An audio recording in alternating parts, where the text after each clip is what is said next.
All right, everybody, we are live for your Friday, March 27th update for Council President Scott.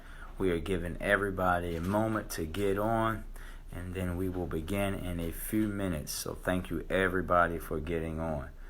So give us a second, and we will get started. I hope everyone is enjoying their Friday thus far. Hello, hello, hello to everyone. Hello to everyone.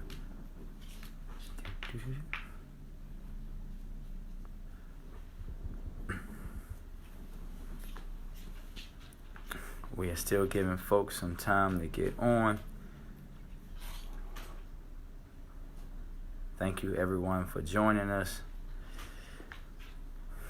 Hope everyone has some physical distancing plans for this weekend.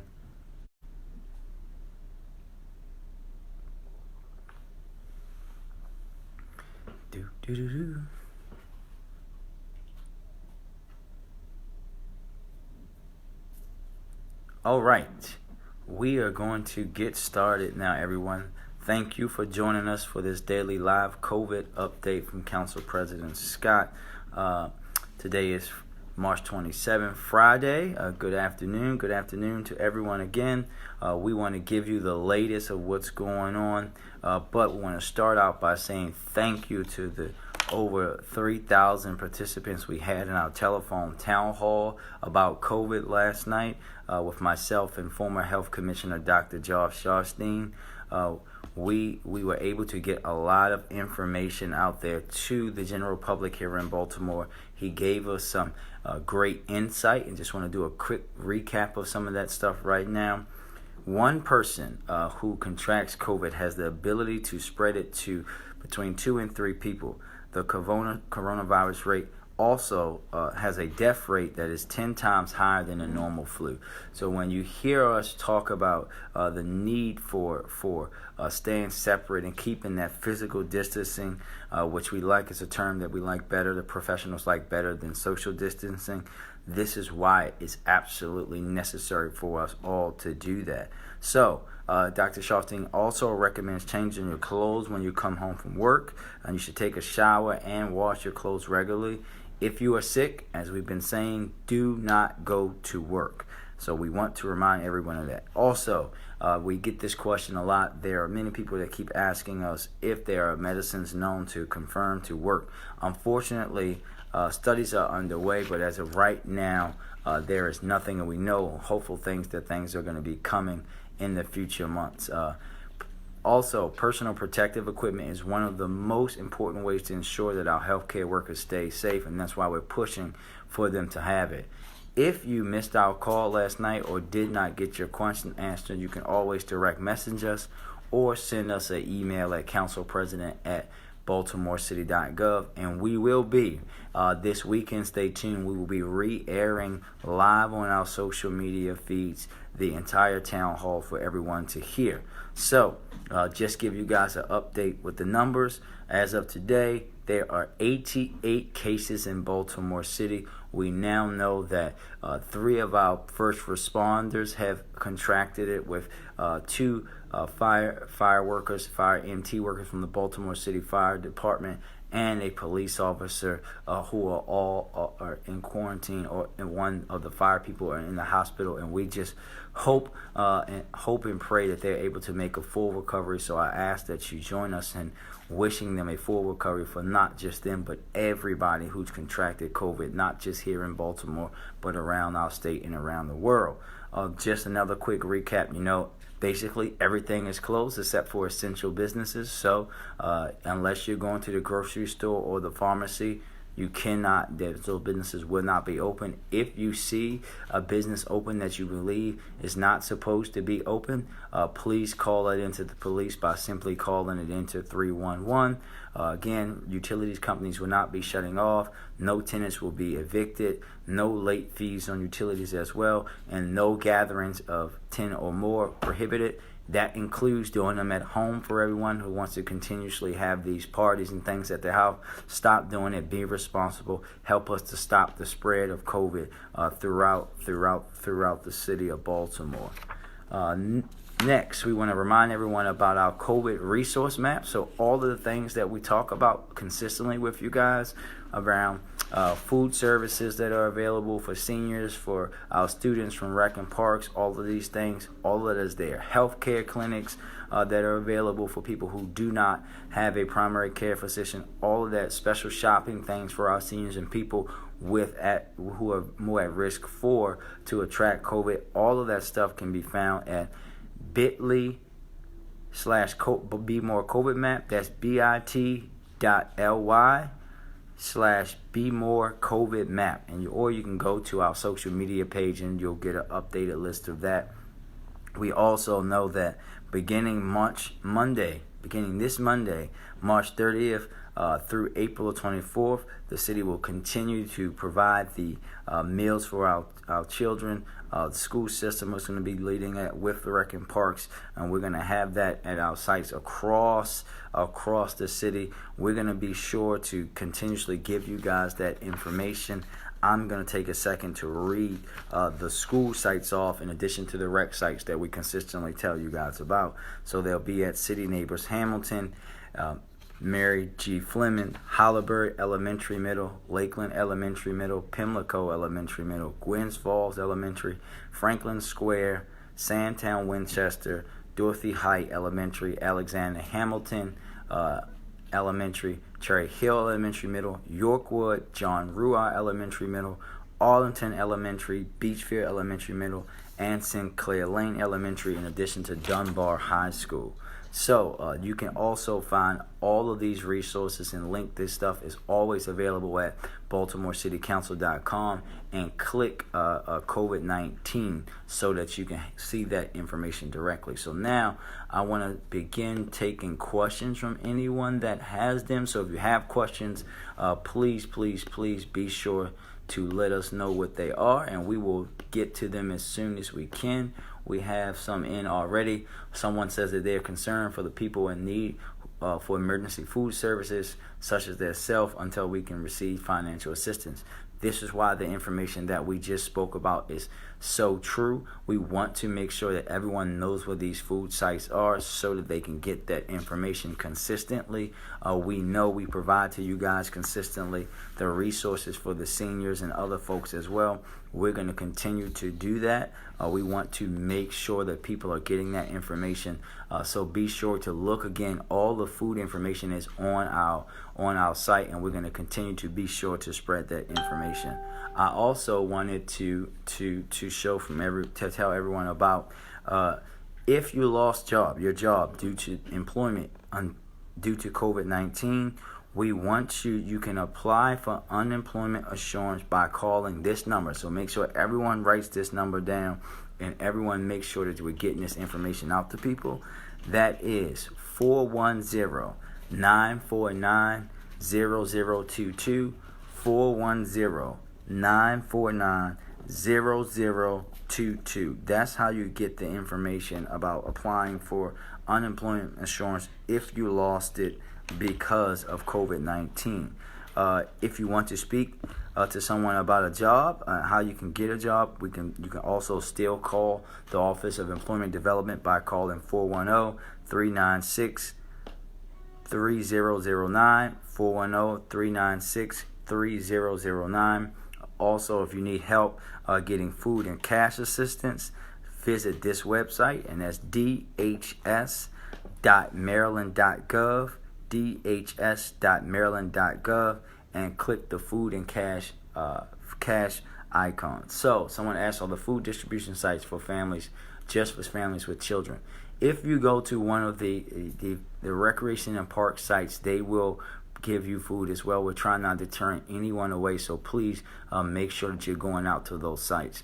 And you can see that whole list on our map. You can click the one that's closest in your neighborhood by going to bit.ly/Be More COVID Map. So great. Thank you for that. Thank you for that question. It's actually a really, really good question. I see a question that there's a children playing at basketball courts right now. What I would need you to do, Lisa, is to send us, if you know exactly where those courts are, please send us that in a direct message, and we will have that address. And for everyone on the line with children, do not allow them to go to basketball courts or to playgrounds or things like that. We need to make sure that people are not congregating in that way. It's a very, very, very dangerous thing about helping COVID spread by gathering in those places, touching balls, touching playground equipment. All of these kind of things are very, very dangerous. So thank you for that question. Also, again, for older adults, if they want help and assistance, just a reminder that they should be calling 410-396-2273 for the older adults. Maryland Access Point is 410-396-2273. Again, the number, I see a question about a job. The jobs are 410-396-3009, 410-396-3009. So you can make sure to apply there and call there. The Office of Employment Development will help you. No one should be sitting in a lobby in a McDonald's. So if you see that happening, please send that to us so that we can have the appropriate agencies address that. So thank you so much.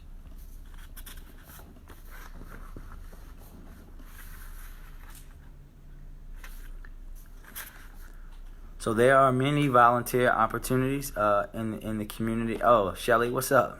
Man, I didn't even see that was you until just now. Yes, so Shelly, send us a direct message, and I'll hit you up so we can make sure that we figure out a way for you to help, as you always do. And we greatly appreciate everything that you do in Baltimore. Is it okay to take a morning run? Listen, if you're feeling healthy, if you're doing that again by yourself, absolutely you can take your morning run. You just do not go and work out with groups of people or run with groups of people. But if you are not feeling healthily, do not do that. It's a great question. And then also, I just wanted to remind everybody again, if for seniors and those who have pre-existing condition, just want to remind people of the hours at the grocery stores again. So Aldi, seniors can shop from 8:30 to 9:30 a.m. Tuesday and Thursdays. Dollar General, it's the first hour of each day. Giant from 6 to 7 each day. Safeway 6 to 9 on Tuesdays and Thursdays. Target, seniors shop an hour before the store opens, and same thing at Whole Foods. So thank you to that. Let's see, we have some more questions coming in here. All right. There was a question. So we have explained and let the folks at the state know that I am extremely concerned about what the state's plans are. The prison facilities in Baltimore are all ran by the state of Maryland to protect and make sure that they are not becoming a place where COVID spreads rapidly. And we're going to continue to put pressure on the folks at the state level to make sure that they have a plan of action for how we're going to do that. Again, I see the number for if you lost your job because of COVID and you want to apply for unemployment insurance, you call 410-949-0022. 410-949-0022. That is the number there. Great. MTA information. Something that a lot of folks need, MTA information. You get that at mta.maryland/coronavirus. Again, that's mta.maryland/coronavirus. We know that one of our MTA workers unfortunately contracted COVID, and we're wishing that a full recovery for that individual so that they can come back. All right. Is any other questions for me as of right now? Then I have some questions for the folks on the line. If no one else have any other questions for me. Let's see. Somebody's typing something there. So I just want a couple questions for you guys. One, what are everybody's plans for this weekend? How are you going to practice physical distancing? During this weekend, and what you're going to be able to do, what your plans are of how you're going to do that over the weekend. No, COVID is not concentrated in specific neighborhoods. All neighborhoods are susceptible, and everyone is susceptible to COVID-19. Charlie wanted to make an appearance into the live feed.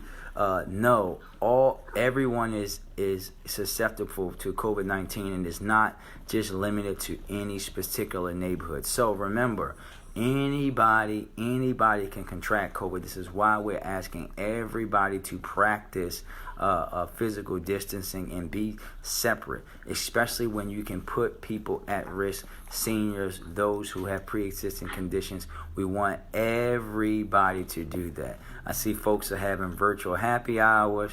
Some people are going to be doing some planting and gardening. That's a great way to do it. The great thing about virtual happy hours is that we know everyone will be at home, so we don't have to worry about designated drivers or anything like that. So that's the way that we want everyone to have their fun. We want everyone to continue to communicate and socialize with people. We just want everyone to do that in a safe way. Starting a vegetable garden. Oh, great, Shelly. Oh, good. That's a good one. Starting a vegetable garden. If you witness overcrowding corners, again, these kind of things that you have to balance it out, right? What we should be doing is reporting things that we know, where we see illegal activity, etc. But we also should be trying to talk to our neighbors and tell them why they shouldn't be doing that. I spent some time out in East Baltimore doing that in some of our neighborhoods where people congregate, and just explaining to them that they are at risk and they're putting themselves at risk. But when you feel like it's something that is endangering people and there's activity going on that shouldn't be, always let the police know. Great question. Great statement and question. Yeah, absolutely, Shelly. You got to learn how to cook. So everybody, listen, if you're not going to be supporting your local favorite restaurant by ordering on Grubhub or anything like that, this is a great time to figure out how we're going to be learning new recipes and things like that. No, we are not. They are not issuing tickets for residential parking areas right now. Shelly, no, you will not be knocking on doors. I know that's tough for you and for me to not go knock on doors or talk on people. But what we can do is call them on the phone. What we can do is make sure that we're doing phone trees and things like that. If you know your grandparents and things like that, we want everyone communicating with them by calling them and doing all of these kind of things with them. But we cannot be putting them at risk by going and knocking on their doors and interrupting them. If you see people doing that, tell them that they're being irresponsible. We have to hold ourselves accountable as a community too, and let everyone know that we want to stop the spread of COVID, that this is serious, and we can make sure that it lessens and we can break that curve down by just following directions. Let's see, I think all right. Any other questions? If you're ordering, you don't know if you're washing your hands. You really, in some cases, you wouldn't know anyway, but this is the key. That's why when you get your stuff, even when you go to the grocery store, when you get stuff, you should be wiping the bags and wiping stuff down before you put it away, and definitely before you're consuming it. So that's something that's very important for us to do, that you should be doing, whether you're getting your stores from the grocery store or anything else like that. Is their list of all food. Again, remember every food service facility in the city, and you can check their local website, your favorite restaurant carryout's website. They're open if they do school. You have to make sure that you're doing that. But when you get it, take the food out the container, wash your hands, eat it. You have to be safe with everything that we're doing. All right. Someone asked a question, is there resources available for people at risk for intimate partner violence, which is also known as domestic violence? Yes. The House of Ruth has a COVID update, and I have that information for you too. They have a 24-hour hotline, which is 410-889-7884. 410-889-7884. Their legal services will also be available at 410-554-8463. 410-554-8463. And their emergency shelters will also be open. All right. And then also we have an update from the good folks over at Turnaround Inc. that work with them as well. We have this for trauma-informed care for survivors of sexual violence, intimate partner violence. You can get their 24-hour hotline at 443-279-0379, 443-279-0379. And their emergency shelters will also remain open. And I see that, Audrey, thank you for that. If you're catching the bus and you know people that are catching the bus, tell them to listen to the bus drivers and our operators on the bus and the train and the light rail. What these folks are doing, they're literally risking their lives and their safety in order for us to be able to get to and fro where we need to go. So when they ask you to only get on the back door and to spread out on the bus, just do it because it's the right thing to do. That's what we have to do. So I just want to take time out to say thank you, everyone, for joining us as always. Stay tuned as we're going to have the information for you about when we're going to be re-airing our town hall. We'll see you live again tomorrow. Stay safe, stay in, stay separate this weekend, everybody.